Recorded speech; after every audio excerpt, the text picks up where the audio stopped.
El estudio ultrasonográfico de las estructuras cerebrales en el paciente neonato y en el lactante menor es el método de imagen de elección. Esto se encuentra relacionado a las características inherentes de este método de imagen, ya que no requiere de radiación ionizante, es de bajo costo, es un estudio dinámico en tiempo real, no invasivo, de rápida realización.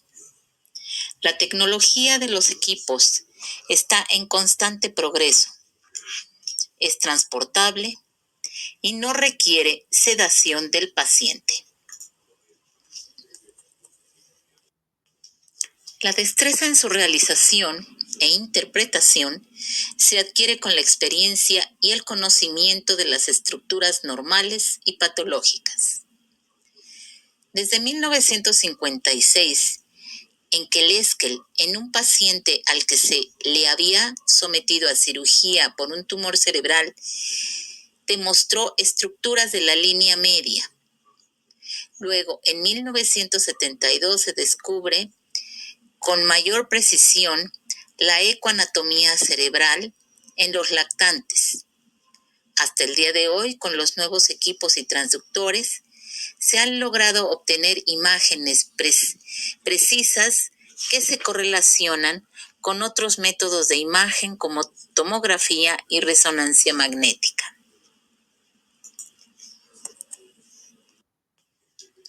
Sus aplicaciones principales son anomalías congénitas, tamaño ventricular, encefalopatía hipóxico-isquémica, hemorragia cerebral, colecciones extraxiales, lesiones traumáticas y tumorales. La técnica de exploración es la siguiente. Los pacientes no requieren sedación. Deberán estar lo más confortablemente posible. Se les puede alimentar con un biberón y arroparlos adecuadamente. El paciente generalmente se encuentra en decúbito supino. Se realizará el estudio en la sala de ecografía o en la unidad de urgencias o de cuidados intensivos neonatales. Uno de los sitios de abordaje más utilizados y de primera instancia es la fontanela anterior o bregmática, debido a que durante los primeros 6 meses de vida mide entre 20 y 40 milímetros de diámetro.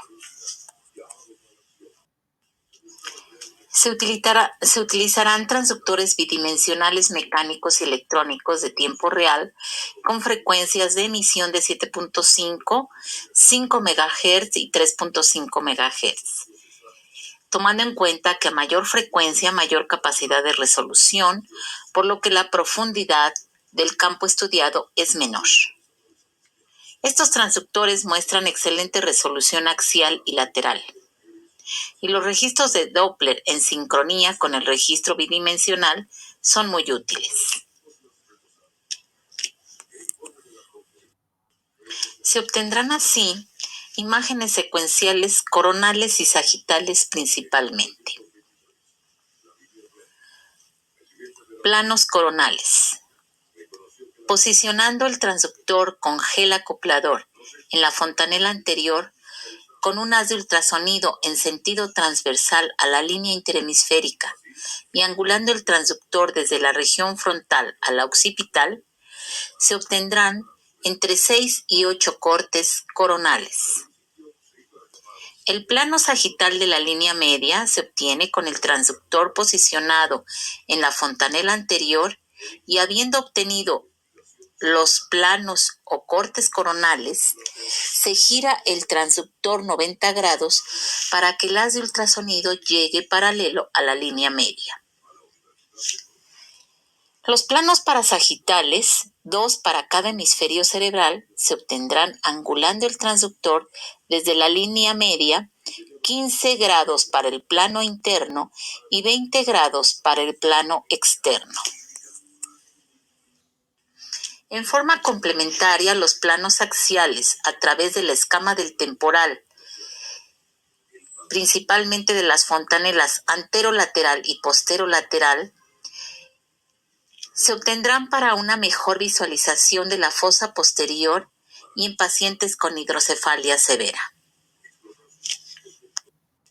La fontanela posterior se utiliza para una mejor visualización de la sustancia blanca periventricular o de pequeñas cantidades de sangre contenidas en los ventrículos. Primer plano coronal o etmoidal, a nivel de los techos orbitarios.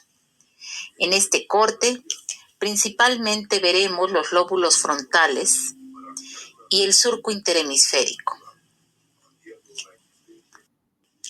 El segundo plano coronal o esfenoidal, muy semejante a una imagen de antifaz entre las alas mayores y menores del esfenoides, muestra el surco interhemisférico, la circunvolución del cíngulo y la pulsatilidad de la arteria cerebral anterior.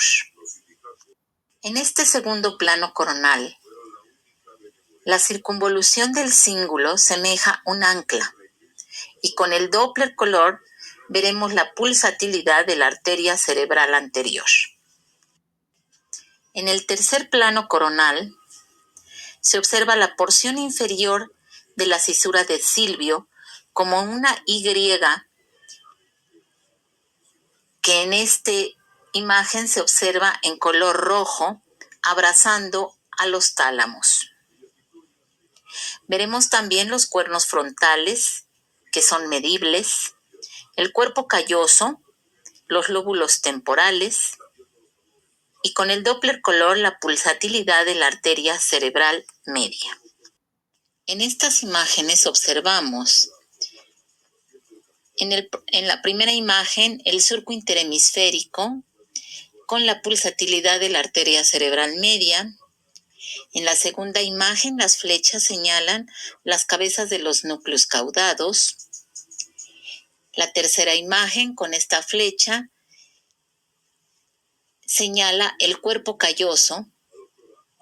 Y en la cuarta imagen, una pieza anatomopatológica, se observa también con claridad y demarcada por la flecha el cuerpo calloso. El cuarto plano coronal, discretamente posterior a los agujeros de Monro, muestra las siguientes estructuras: circunvolución del hipocampo, la porción medial de los lóbulos temporales, el tercer ventrículo, que no deberá de medir más allá de 3 a 5 milímetros de diámetro, el cuerpo calloso y los cuerpos ventriculares laterales. En el esquema se observa la circunvolución del hipocampo y la porción medial del lóbulo temporal.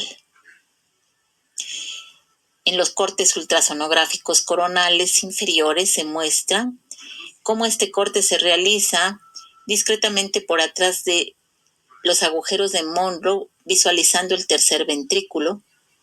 En el siguiente corte se observa la dilatación tanto de los cuernos frontales como del tercer ventrículo. En el cuarto corte es un corte también normal, con discreta dilatación del cuerno frontal izquierdo, que se observa con mayor claridad en un acercamiento.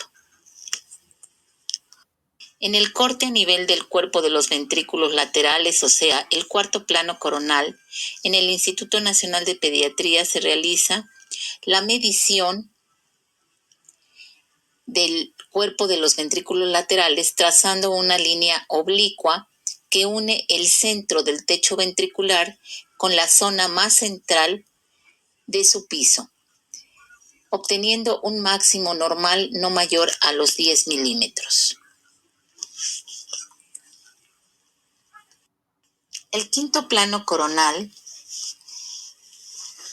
es reconocible por una imagen triangular ecogénica formada por el tentorio y el cerebelo en la porción más caudal. Esta imagen triangular semeja un árbol de Navidad y la parte más superior del árbol de Navidad en la imagen correspondería a la cisterna cuadrigeminal.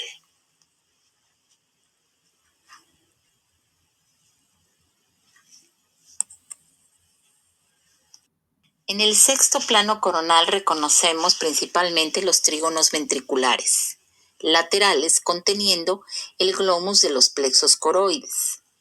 A los lados observamos los lóbulos parietales y el surco interhemisférico. Se ha comparado a los glomus de los plexos coroides con los mazos que lleva el rey de bastos en la carta española. En estos ejemplos del sexto plano coronal, a nivel de los atrios ventriculares, en la imagen superior derecha observamos que los ventrículos están dilatados moderadamente y adoptan la forma de alas de murciélago.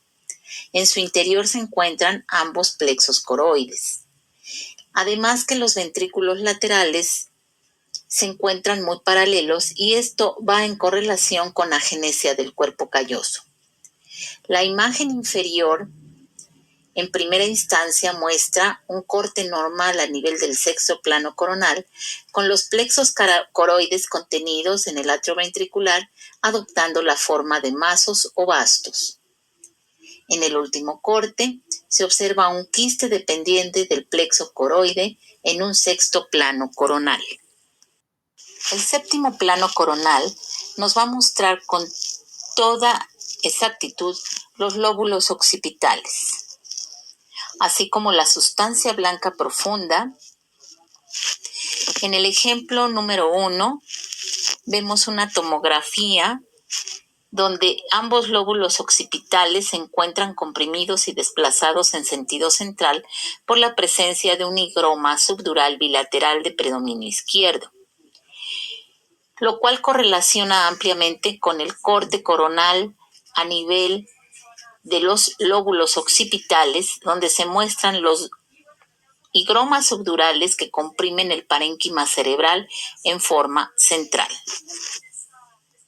En el plano sagital de la línea media, las imágenes inferiores muestran la presencia del cuerpo calloso perfectamente bien delimitado y demarcado por las flechas rojas, tanto en la pieza anatomopatológica como en el corte sagital de la línea media, observando en las dos figuras a la derecha en color la presencia de la arteria pericallosa en ambos cortes por encima del cuerpo calloso en el surco pericalloso.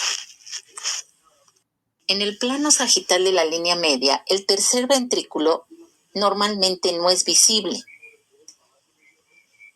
En su lugar se encuentra una estructura que se corresponde a la masa intermedia, pero cuando el sistema ventricular se está dilatando y el tercer ventrículo es prominente, la masa intermedia se encuentra dentro del tercer ventrículo comprimida.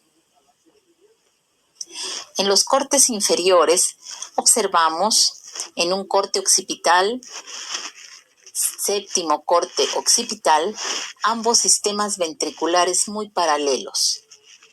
Y en el siguiente corte, un tercer ventrículo discretamente dilatado y como los surcos cerebrales surgen desde el tercer ventrículo en forma radiada en una agenesia del cuerpo calloso.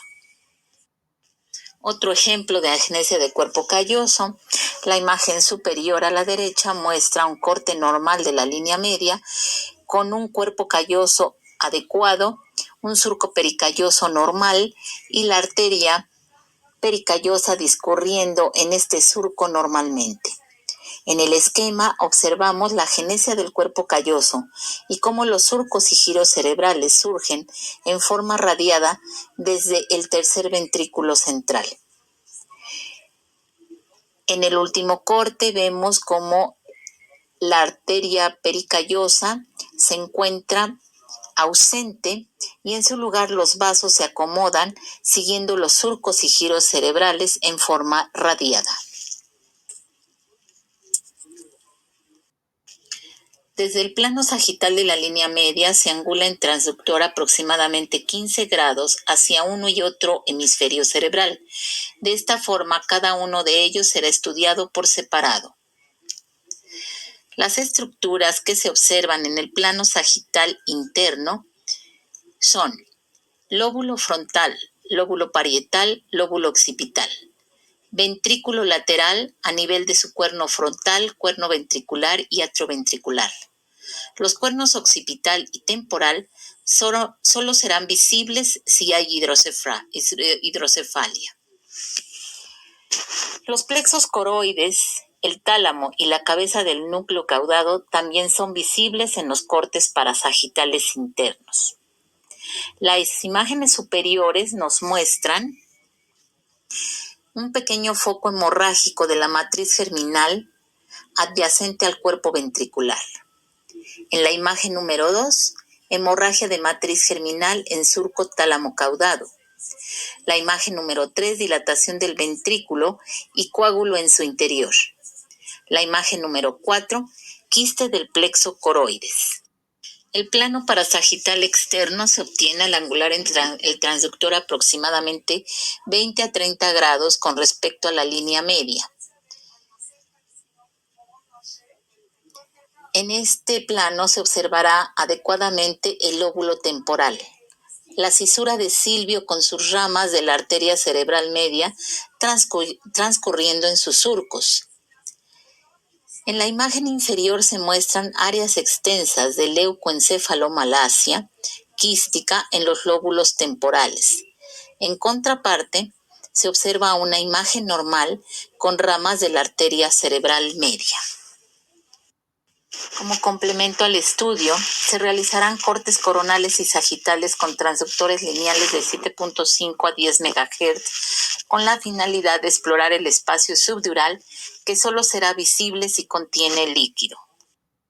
En estos cortes, a nivel superficial, observamos varios ejemplos de colecciones extraxiales por la presencia de higromas subdurales de diferentes grosores. En la cuarta imagen observamos, además de un higroma subdural, una hemorragia discreta subaracnoidea del lado derecho. Y en las últimas imágenes, la presencia de colecciones con abundantes detritus en su interior y natas de fibrina que probablemente correspondan a un proceso inflamatorio de las meninges.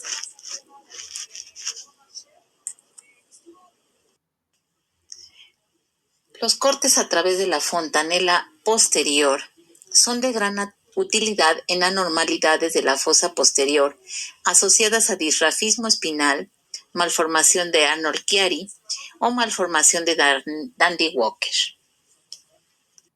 Se observa el abordaje que se hace a través de la fontanela posterior en un niño que muestra la presencia en una placa de cráneo de un encefalocele y su correlación, además del encefalocele, con una malformación de Dandy-Walker. En este esquema observamos los diferentes tipos de malformación de Arnold-Chiari y en los cortes coronales a nivel de lóbulos occipitales y del tentorio observamos cómo la fosa posterior, el tentorio y el cerebelo se encuentran disminuidos de volumen. En el siguiente corte, que se hizo a través del agujero magno, se observa la herniación del cerebelo a través del mismo en relación a una malformación de Chiari tipo 2. Y en el último corte, a nivel de la columna vertebral, hay dilatación del canal ependimario asociado a lo anterior. El Doppler color es un método no invasivo para evaluar el flujo sanguíneo cerebral y su velocidad a través de la fontanela anterior o por un abordaje transtemporal. El abordaje de las diferentes patologías encontradas con un ultrasonido transfontanelar nos llevaría el tiempo de otra plática, motivo por el cual agradezco la invitación para hablar de mi experiencia durante estos años con respecto al ultrasonido transfontanelar en el paciente pediátrico. Ojalá haya sido de utilidad. Muchas gracias.